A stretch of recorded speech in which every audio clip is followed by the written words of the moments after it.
from the National News Studio, Sri Lanka.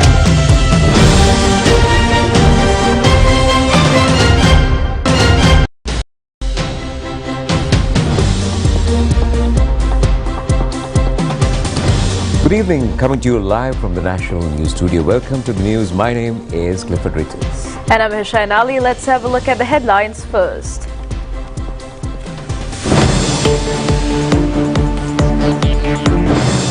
The President decides to evaluate all information relating to the Easter attack. It has been reiterated that school capital market clubs is a future investment. The Minister of Agriculture says that the government will not hesitate to extend compensation for any crop damage. An NVQ certificate for elephant keepers. More than 2,000 persons die in an earthquake in Morocco. The Sri Lanka cricket team records its 13th consecutive ODI victory. Oh, done it! He's cleaned it up! He's got that!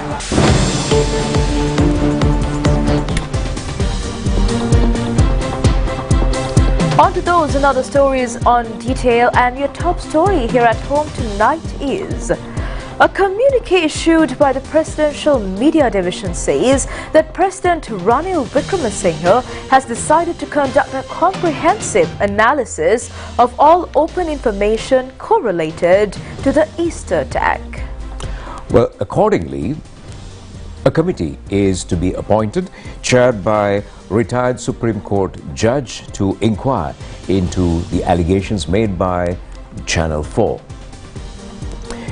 In a determined effort to seek truth and justice following the tragic Easter Sunday bombings in 2019, President Ranil Wickremesinghe has taken a significant step by appointing a committee led by retired Supreme Court judge. This committee's primary mission is to investigate the serious allegations recently brought to light by Channel 4 in a broadcast video. The allegations have added fuel to the fire as a former Attorney General has made similar claims suggesting the existence of a mastermind behind the devastating Easter bomb attack. To address these concerns comprehensively, the government is poised to establish also a parliamentary select committee specifically to probe these disturbing assertions. The gravity of the situation has prompted the President to ensure a thorough review of all available information. As part of the process, the two forthcoming reports will be presented to the Parliament along with the existing Parliamentary Select Committee report on the Easter bomb attack and also the Presidential Commission report on the same tragic event. This comprehensive approach is aimed to providing lawmakers with a comprehensive understanding of the situation, paving the way for a well-informed and decisive action. Meanwhile, Governor of the Central Bank of Sri Lanka, Dr. Nandalal Veerasinghe, requests members of the Employees Provident Fund not to have any unnecessary fears regarding their EPF accounts. Addressing a ceremony in Colombo, Dr. Nandalal Veerasinghe further said that there is a 40% government debt. In the EPF, a further 40% debt exists. Some groups have also become debtors. The governor added that the government's aim is to grant justice to the EPF members through its tax policy. Furthermore, it was highlighted that in the event that superannuation funds do participate in the domestic debt optimization, this will be reversed to 14%. He also pointed out on the ability of the CBSL to guarantee the proposed rate of a 12% return until 2025 and 9%. The CBSL governor also stated that it is not possible to guarantee the return to each member. However, he assured them that they will strive to achieve the proposed return. He further mentioned that in the event that this rate cannot be maintained, there is an ongoing discussion for the Treasury to step in to ensure the proposed return until 2025. A contentious issue pertaining to superannuation funds that include the giant in the sector, Employees Provident Fund, is the tax treatment of their gross earnings. The governor also said that these funds are subject to a tax of 14% on their gross income minus the costs that have incurred in producing that income. Well, the Chief Executive Officer of the Colombo Stock Exchange, Rajiva Bandaranaike, says that the setting up of capital market clubs in 100 schools island-wide is a future investment. He expressed these opinions participating in the 101 Talk program organized by the Presidential Media Division. Chief Executive Officer of the Colombo Stock Exchange, Rajiv Bandaranaike, says they hope to introduce the stock market to students more formally through the capital market clubs. In the first phase of this program, 100 schools that have shown the best results in the commerce sector according to the A-level results will be selected, and 100 capital market associations will be established in them. This is expected to give the students a comprehensive knowledge and understanding of the capital market. This allows students to gain knowledge as well as practical study. He further said that even though banking knowledge is imparted in schools, the level of knowledge about the capital market and financial literacy is low. Therefore, it is hoped to expand the knowledge that is limited to the commercial stream beyond this. That is to provide some knowledge about the capital market to students in any field such as art, science, mathematics, etc. through these clubs.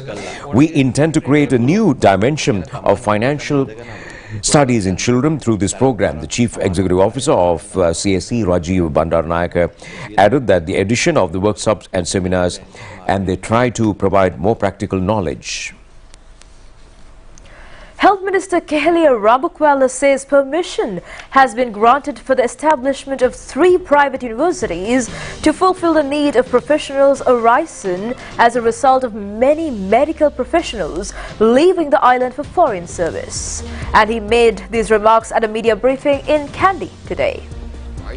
Minister Kehelia Rabukwala said that there are a lot more students who are eligible to follow medical science, but the country's existing 11 universities are insufficient to fulfill the demand of these students. Sri Lankan university degrees have worldwide recognition. He also said the private universities will be set up without breaching the existing standards. Well, the Department of Meteorology says showers or thunder showers may be experienced in several provinces in the island tomorrow as well. Well, the western Sabaragamuwa and the northwestern provinces, as well as the Kandy, Nuwara and Galle and Matara districts may receive showers or even thunder showers from time to time, it says. According to the Met Department report, certain locations in the western and Sabaragamuwa provinces and also Puttalam, Galle and Matara districts could record thunder showers as much as 50 millimeters. Minor rainfall is expected in the districts of Mannar, Babunia, Anuradhapura and Hambantota. However, heavy rainfall is possible especially in the evenings or at night in the Batticaloa and Ampara districts, and in the Uva province, fairly strong winds of 40 to 45 kilometers per hour may prevail. At times in the western slopes of the Central Highlands, in the northern and also north central and northwestern provinces, and also in the Trincomalee and Hambantota districts, the sea off the coast of Hambantota to Pothubil and also from Chilao to Trincomalee via Mannar and Kankesanture will become rough. Speaking of which, cases of 63,000 dengue patients have been reported. Director of the Dengue Control Unit Specialist Physician Dr. Nalin Ariratna says there is a threat of the proliferation of the dengue epidemic with the increasing in rainfall.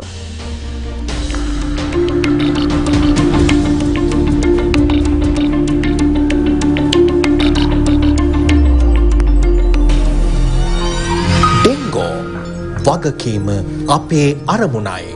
ජාතික රූපවාහිනිය සමග මෝටීන්. Dengue නැති හැටක්. In this month, up to now, nearly 900 dengue patients have been reported.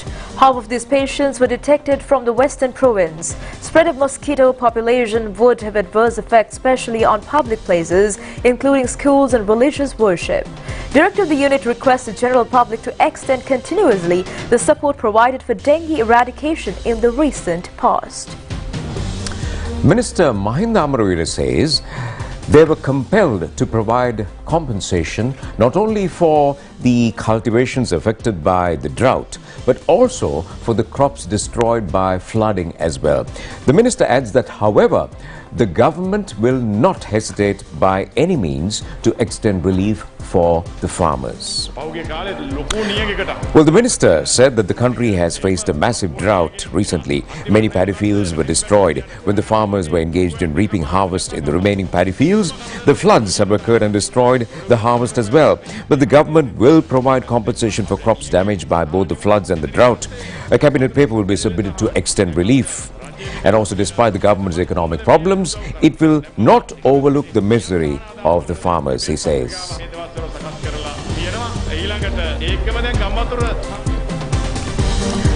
Moving on from weather, President Ranil Wickremesinghe has participated in the final pageant of the annual Dalada Perahara of the historic Sri Jayawardhanapura Koti Rajamaha Vihara yesterday.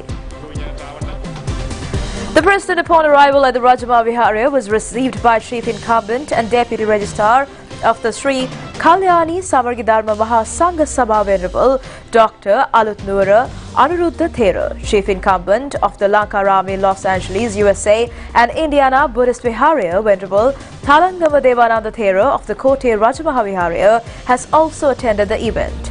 The sacred relics were placed on the majestic Tusker Koti Raja by the President after reforming religious observances.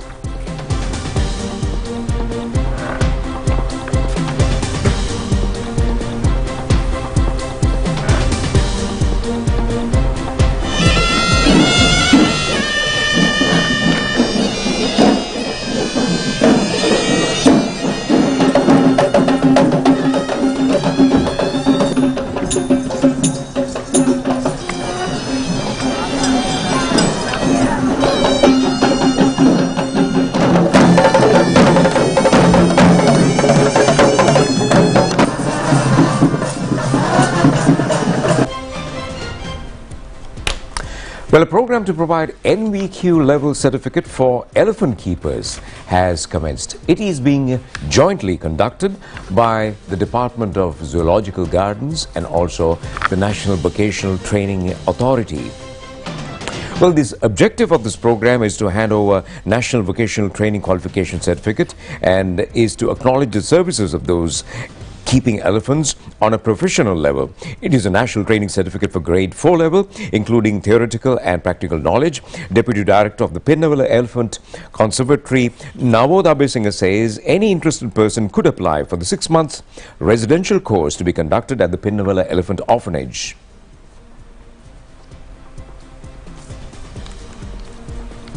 The National Zoological Department aims to create custodians of elephants who love animals at a time when the elephant populations are being subjected to enormous suffering.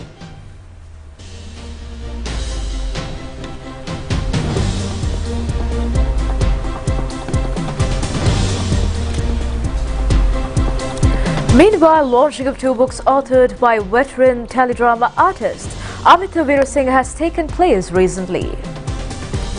The books titled Monirapihatu and Parakramaya were unveiled in a ceremony held at Tharangani Hall in Colombo. The Parakramaya is a biography of veteran cinema, stage and teledrama director Parakrama Niriyala. Both the Parakramaya and Monirapihatu novel are Bizo publications. Many cinema professionals and literary persons have attended the event.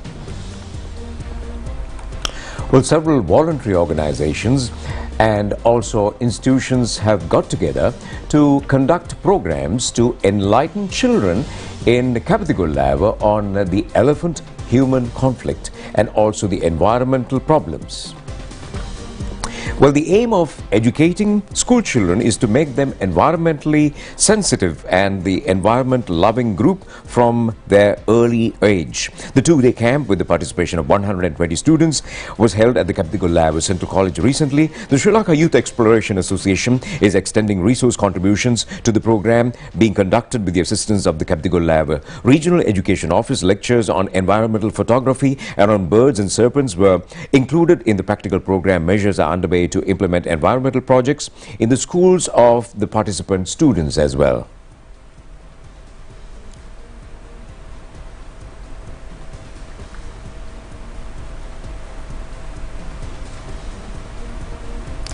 And now let's take a look at some local news items in brief. The special commodity levy imposed on imported potatoes has been extended by further 4 months. The order comes into force with effect from the 8th of this month. The Ministry of Finance has taken measures to levy a 50% special commodity tax on a kilogram of imported potatoes. An identified group has shot a person in a house on the Ratmalana railway station road. It has been revealed that the 4 persons who came in a motor car and a motorcycle shot a 34-year-old person. 5 acres of land in the Kotaveragala Yaya protected mountain in Valavaya have been destroyed by a fire last evening. While elephants are reporting to be causing heavy damage on maize cultivation in Alahara and Digalpitiya in Polonarwa, farmers say the elephants coming from Vaskamur, Alahara and Mineria protectors from the cultivated lands by breaking the electric security fences. A poetic work titled Mata Ahimi Mage Kavya, authored by broadcast and television media person Prasanna Chandana Bandara, was unveiled at the Mahavali Centre in Colombo yesterday.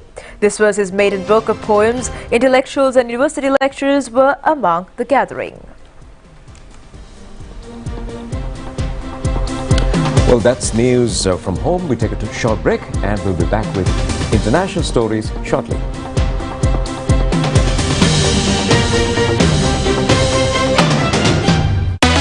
Hot and spicy fun vibe pick up even a karana. Beat to a remake karana to winna. Hada hada waalayana. King the fashion karana. Fun to rana. Kottami kick it a menna. TikTok viral yadava. Natilla trending menava. Hot fast up never send over. Spicy rasa beta hinava. Prima kottumi fun tamai.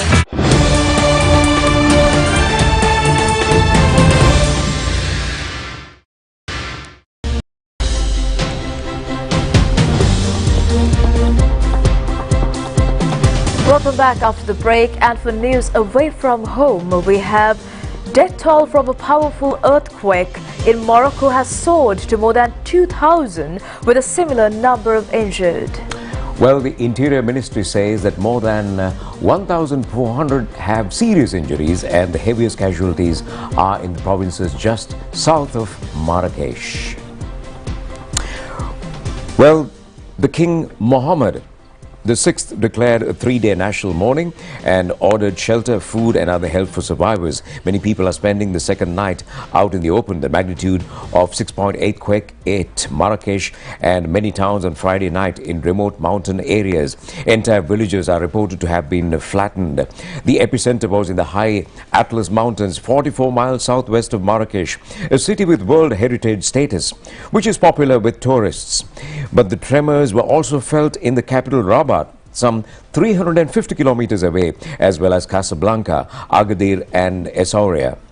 The Interior Minister says Al-Hos province has the highest death toll, followed by Taron province. There are far fewer deaths in Marrakesh, though the UNESCO protected old city has suffered considerable damage. It is believed that many simple mud, brick, stone and timber homes in mountain villages will have collapsed, but the scale of devastation in remote areas will take some time to assess. The World Health Organization says more than 300,000 people have been affected in the disaster. Meanwhile, Russia's Foreign Minister Sergei Lavrov has praised the joint declaration by G20 leaders in Delhi that avoids condemning Moscow for its war against Ukraine. Russia had not expected consensus, and agreement on the wording was a step in the right direction. The closing G20 statement denounced using force for territorial gain but made no mention of Russian aggression, prompting criticism from Ukraine. The two-day summit also inducted a new permanent member, the African Union. The 55-member bloc joins at the invitation of host India, one of whose key objectives while president has been to make the G20 more inclusive with greater participation of so-called Global South countries. The world's biggest economies reached other key deals in Delhi, including one on climate and biofuels, although there was criticism of the summit's failure to commit to phasing out fossil fuels. For the second year in a row, there was no official G20 family photo. No reason was given, but reports say that many leaders refused to be photographed, pointing to Russia's presence at the summit. Very few had expected a joint declaration at this year's G20, not least on the first day of the summit. The group is deeply divided over last year's invasion of Ukraine by Russia.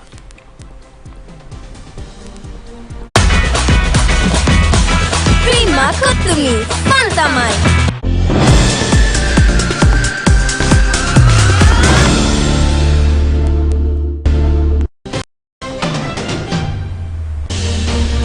Welcome, and we're moving into the world of sport.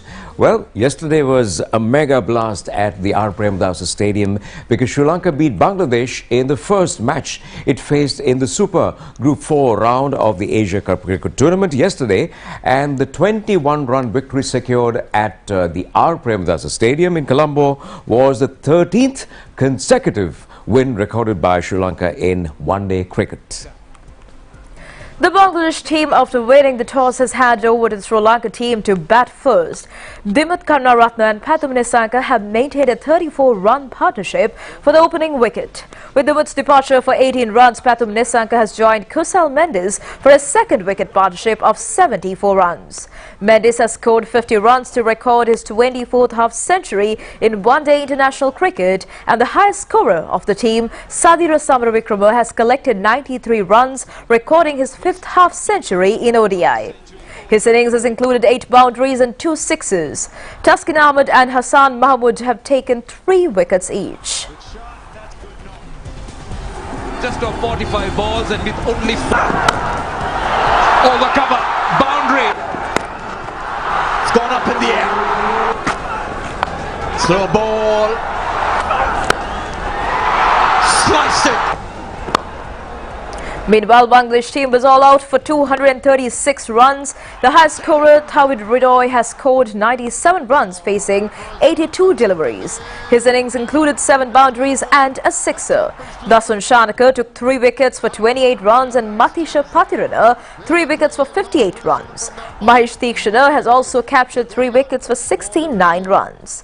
The Sri Lanka team's 13 victories at a stretch is considered as the second occasion of securing a higher number of ODIs, and also the highest number of victories continuously recorded by an Asian team. The current record holders are the Australian team, which have secured 21 consecutive victories. Man of yesterday's match was Sadira Samaravikrama, and Sri Lanka's next match will be against India on next Tuesday. So that finger raising is well, that looks close. Well, we couldn't have asked for better cricketing entertainment. And more of the Asia Cup Cricket Tournament. We have the Asia Cup Cricket Tournament Super Group 4 round match between India and Pakistan, which is being played at the R. Premdasa Stadium in Colombo. The Pakistan team, after winning the toss, invited to India to bat first. Accordingly, Indian opener captain Rohit Sharma and Shubman Gill had maintained a 121 partnership for the opening wicket. Sharma has recorded his 50th half-century in ODI by scoring 56 runs. Shubman Gill has also recorded his 7th ODI half-century by scoring 58 runs. When play was obstructed by rain, India has scored 147 runs for the loss of 2 wickets in 24 overs. Going again. It's just... He's gone through with that tip. Well, from cricket to rugby and the World Cup rugby, it is Australia, Ireland and also Italy have recorded victories in yesterday's matches of the World Cup rugby tournament in France. Italy beat Namibia by 52-8. Ireland has also defeated Romania 82-8. At the end of the final half, Ireland was leading 33-8, and in the match against Georgia, Australia secured victory by a margin of 35-15.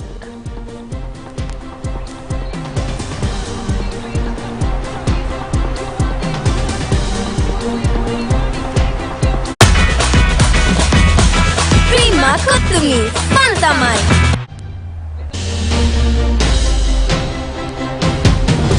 And on that super world-class rugby, we're going to end the news together with Hesha. This is Clifford wishing you a good night. Enjoy the rest of the programs.